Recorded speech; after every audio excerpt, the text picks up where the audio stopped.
Good morning, everybody, and thank you for joining me for another video. Joe here with Tufel Gun and Armory, and today's video is going to be a really fun one. We're going to start out by getting an initial pull weight on our Taurus Model A56. Then I'm going to tear it down, sand and polish some of the internal components, get another pull weight, and then I'm going to tear it down again, replace springs, and get a third pull weight. So you'll kind of be able to see factory and aftermath. It's going to be a really fun one. However, this version is going to be heavily cut and edited because it is under a time constraint. I will post the full video to my page, so be sure to like, comment, subscribe. It's the best way we grow together. That being said, today is February 3rd, 2026, about 10:30 in the morning, and this is for FTH202, which is the revolver subcourse of the Handgun Specialist curriculum at Sonoran Desert Institute. And without further ado, let's get started. The first part of any video is safety. Therefore, since I'm going to be working with internal components as well as doing some sanding, I don't want anything flying into my eyes. So I got my eye protection on. And the next part, we need to make sure that there's no live ammunition in the workspace, which there is not. And then we need to make sure that there is nothing in the piece that we are working on, which there is not. With that being said, I'm going to go ahead and place that revolver into this vise, and we're going to get our initial pull weights. Okay, so now that we have our revolver secured in the vise, I'm going to take my Lyman pull weight gauge and I'm going to take a few readings and kind of take an average to see where we're sitting at for our initial pull.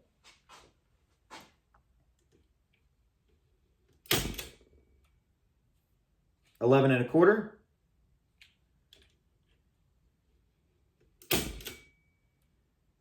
$11 1/8.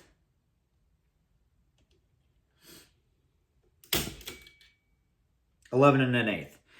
So it's sitting right there in between 11 and 11.5 pounds.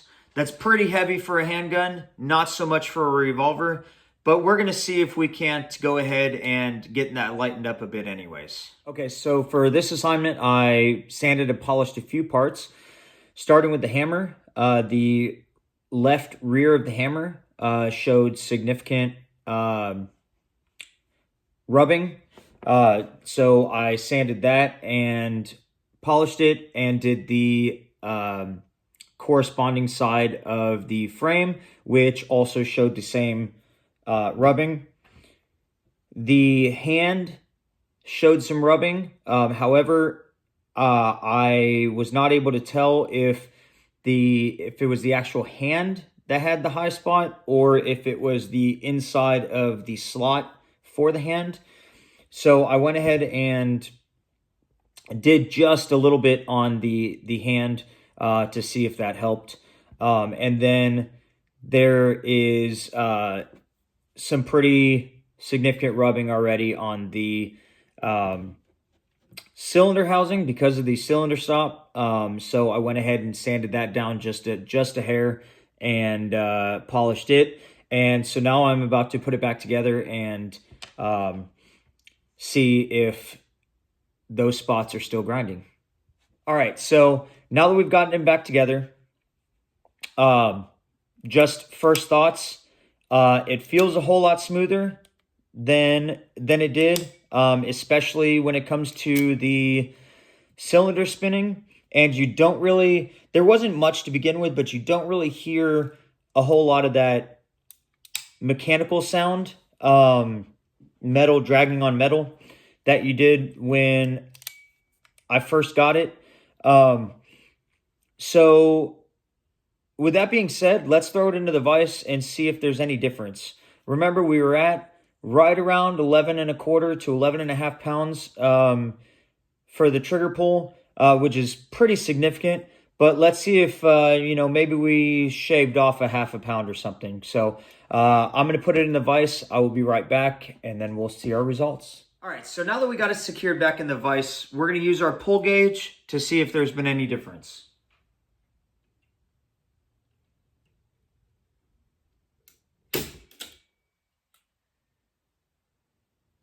$11 1/8.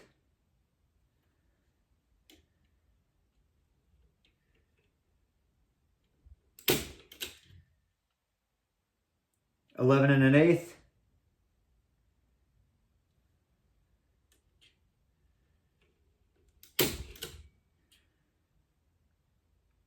$11 1/8. Okay, So we took off somewhere between an eighth and a half a pound off of our pull weight, which when you're at 11 and a half pounds, initially that's pretty significant, because the higher you go up in trigger weight, the more that first shot counts if something were to happen. So if you can get that pull lighter, it'll be less duress on your hands and better shot placement, because also you have a level of anticipation when you're working with that heavy trigger. You're just waiting for it to break, and the heavier the trigger is, you're like, okay, when's it coming, and then it goes off, and it kind of makes you jump because you were expecting it, but you were also anticipating that shot, so you kind of jerk it. So any improvement can help greatly. Overall, I don't really feel like there's a whole lot that I could have done to make this process any smoother. I stay pretty organized as far as my workspace. I tend to brainstorm everything that I need prior to, so I don't have to keep walking to and from the toolboxes. Sometimes it's inevitable and you're going to have to, but if you take a few minutes to think about what you're going to need, you can have it all ready to go prior to.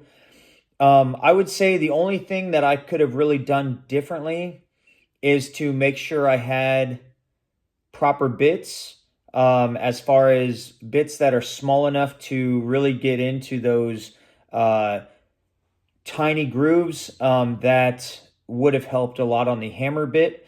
So with that being said, overall, super self-explanatory process, and did a good job, shaved off a quarter poundish.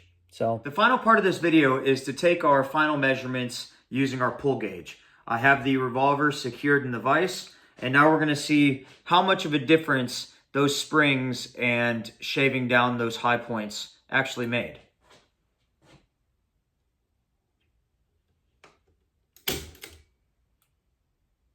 Eight flat.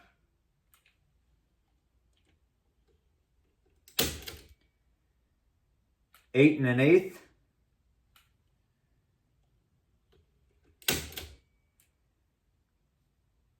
Eight and a quarter.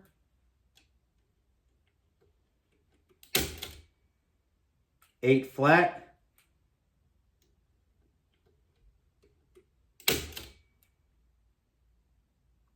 Eight and a quarter. So the average there is about 8 1/8. That is a huge difference from the 11 1/4 to 11 1/2 that we started with.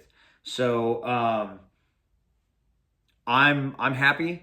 The final part of this video, which we will get to in just a second, is headspace and timing using our go and no-go gauges. So I will be right back. I'm going to get set up. Okay, so now we're going to test out each chamber using headspace gauges. We have a no-go and a go.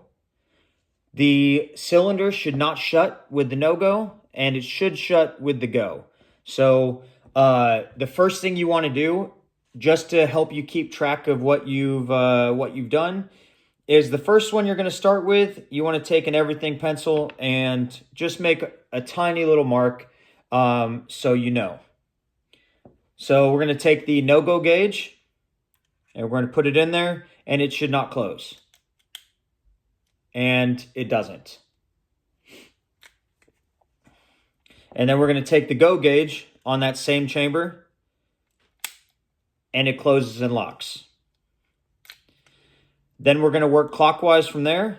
So thank you for watching this video. My name is Joe with Teufel Gun and Armory.